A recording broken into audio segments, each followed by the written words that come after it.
Yang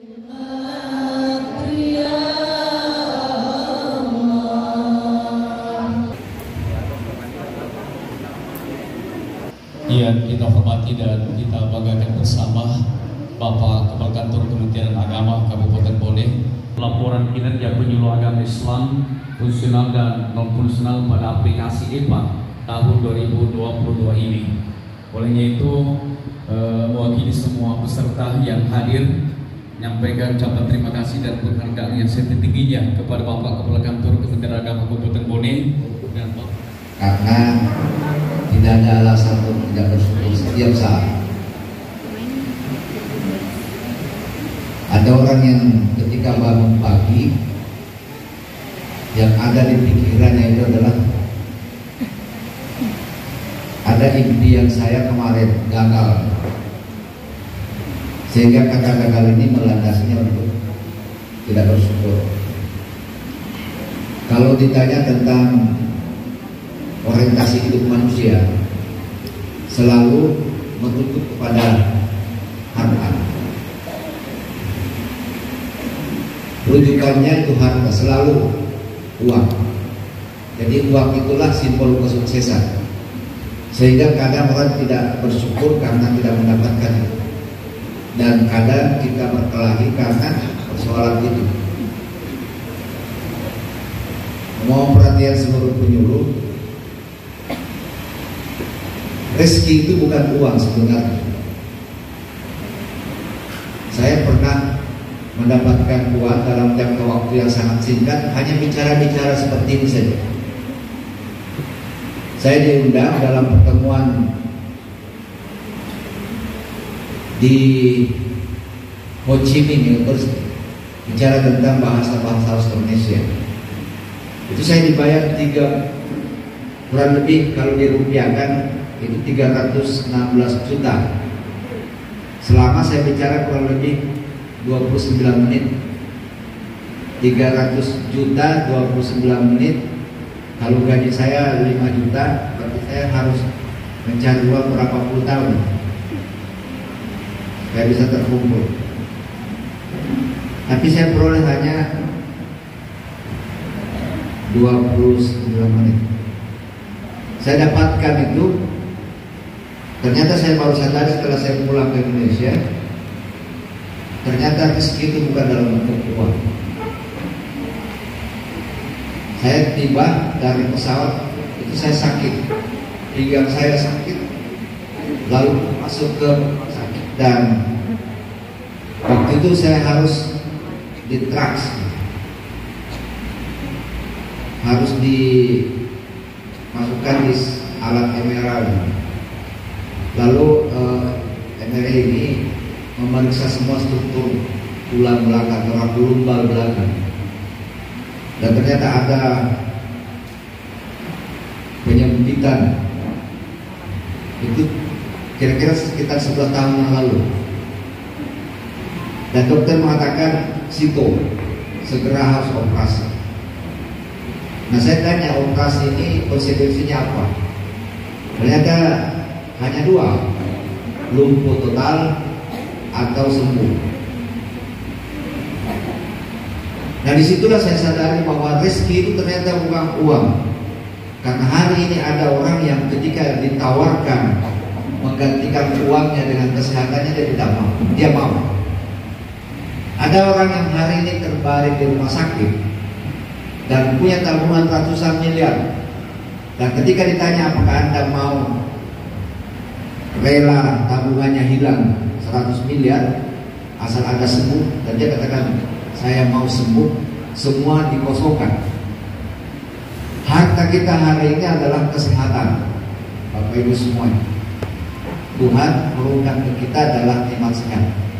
Dan satu hal yang perlu kita syukuri, karena kita mau hadir di tempat ini. Ini juga nikmat yang bukan dalam bentuk rezeki, yang bukan dalam Tuhan, tetapi karena diberinya keinginan kepada kita untuk hadir.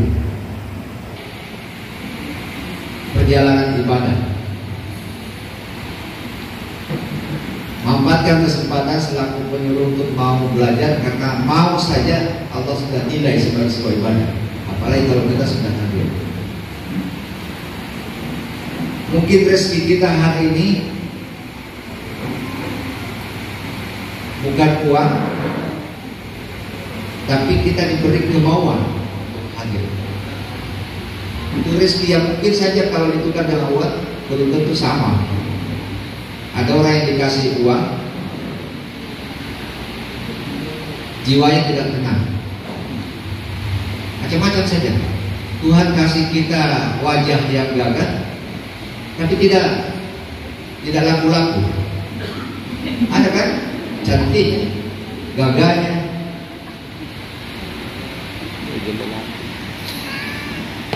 Ada semuanya yang di luar dari yang kita pikirkan. Saya ini bicara begini karena di hadapan saya penyuluh paham betul hal seperti ini. Saya pernah bertanya kepada seseorang, dan dia sebelum bicara itu nangis. Kenapa nangis? Karena dia merasa bahwa Tuhan tidak berikan nikmat kebahagiaan pada keluarga. Berarti saya langsung berkesimpulan, rezeki yang paling tinggi itu adalah kita disayang sama istri. Iya, rezeki yang paling tinggi itu kita disayang sama anak. Rezeki yang paling tinggi itu kita disayang sama suami. Itu bayarannya mahal, Bapak Ibu. Rezeki yang paling tinggi suami kita izinkan kita ke sini. Rezeki yang paling tinggi termasuk ibu luar biasa. Diantar langsung lagi. Karena tidak semua bisa seperti itu. Ada orang yang gagah sekali, istrinya nakal. Ada orang yang cantik sekali istrinya, suaminya yang nakal. Tidak ada alasan untuk tidak bersyukur. Sehingga saya di setiap pagi saya mengajak kepada semuanya yang ada di dekat saya bilang begini, pandanglah semuanya. Ini saya tadi briefing dengan pengawas. Pandanglah semuanya di luar sana dari jendela yang tidak kurang. Kita pandang wajah orang-orang di luar sana dari jendela kita yang bersih, supaya kita tidak melihat orang lain itu dalam keadaan berdebu. Apa artinya? Di pagi hari itu harus pikiran positif selalu ada. Kalau pagi hari pikiran kita positif, pasti satu hari itu nyaman. Kita memulai ini hal yang tepat sekali. Awal tahun 2022, kalau di awal tahun pikiran kita positif, 11 bulan ini aman. Kita awali hari ini. Pikiran itu bagaikan tanah. Apa yang kita tuai dalam pikiran, itulah yang melahirkan tindakan. Apa yang kita tuai dalam tindakan, itulah yang melahirkan kebiasaan. Dan apa yang kita tuai setiap kebiasaan, itulah yang melahirkan karakter. Karakter ini yang melekat pada diri semua manusia. Tanah ini adalah persis pikiran. Bapak Ibu menanam jagung, tidak mungkin tumbuh padi, pasti tumbuh jagung. Ada yang katakan kalau tanam padi tumbuh rumput, tak mungkin. Yang tumbuh itu rumput, dari rumput juga. Jadi apa yang kita pikirkan, itulah yang menuai tindakan. Apa yang kita tindaki, itulah yang menuai kebiasaan. Dan kalau orang terbiasa, bahaya, karakter itu muncul. Indonesia ini luar biasa perjuangannya, merubah semua pendidikannya, kurikulumnya diubah. Kenapa itu kurikulum diubah? Dulu yang dimaksud orang cerdas itu adalah orang yang kognitifnya hebat, sehingga tidak jarang di antara pendidik yang mengatakan, nah 10 pertanyaan, kalau Anda bisa jawab dengan benar, maka Anda termasuk orang yang cerdas. Dulu. Kenapa? Karena penilaian itu hanya pada aspek pikiran. Ternyata di Indonesia ini banyak yang cerdas pikirannya, tindakannya jelek. Korupsi, no. Siapa yang buat itu? Minggu depan ditangkap. Siapa yang bilang? Itu yang bilang korupsi.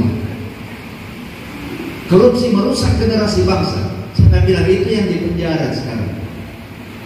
Kenapa? Pikirannya hebat, konsepnya hebat, tapi yang hilang adalah afektif. Makanya di pendidikan kurikulum sekarang yang dimaksud cerdas itu adalah afektifnya hebat, kognitifnya hebat, dan psikomotoriknya hebat. Tiga hal ini tidak bisa saling hilang.